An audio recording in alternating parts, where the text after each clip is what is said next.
ग्वालियर जिले के डबरा में स्कूली छात्रा के साथ गैंगरेप और उसे पुल से नीचे फेंकने के मामले में हैरान करने वाला मोड़ सामने आया है। अब पीड़िता ने पुलिस को दिए अपने बयान में कहा कि ना तो उसके साथ कोई बलात्कार हुआ है, ना ही उसे सहराई पुल से नीचे फेंका गया है। वह तो खुद ही पढ़ाई के दबाव और घरवालों की डांट फटकार से तंग हो चुकी थी, इसलिए उसने अपने साथ बलात्कार और पुल से फेंकने की झूठी कहानी गढ़ी थी।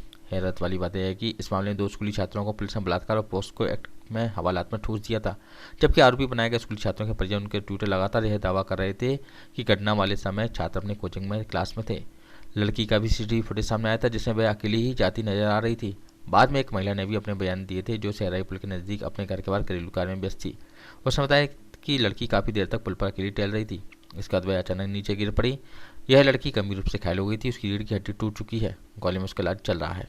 पूर्व में बताया गया था कि 29 जनवरी को डबरा थाना अंतर्गत बांके बिहारी गार्डन के बाद लक्ष्मी कॉलोनी से कोचिंग जा रही एक 10वीं छात्रा को बाइक सवार 2 युवकों ने अगवा कर लिया। 2 दिन बाद पीड़िता छात्रा के साथ थाने पहुंचे और उन्होंने पुलिस को बताया था कि छात्रा को ना फेंक दिया गया है।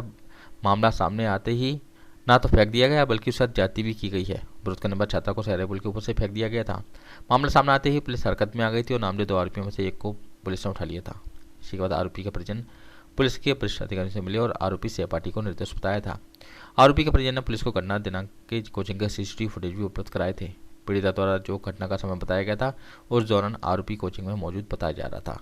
इतना ही नहीं, घटनास्थल के आसपास पूछताछ करने पर भी पीड़िता को फेंके जाने की पुष्टि नहीं हुई थी।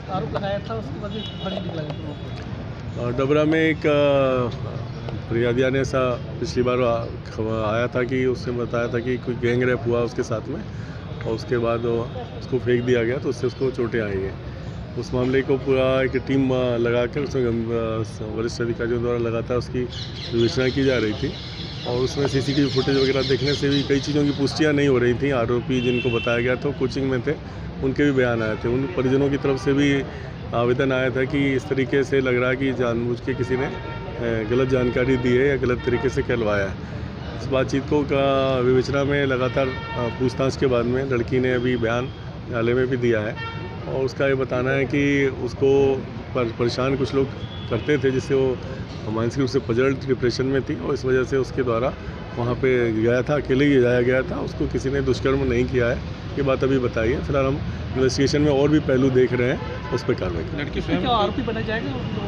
आरोपी बना जाएगा जिसमें अभी देखेंगे किसमें केस का क्या फैक्ट आता है, क्या बात रही, किस वजह से ऐसा हुआ, क्या इसमें क्राइम का मेंस रहा है, तो उस पर कार्रवाई करें।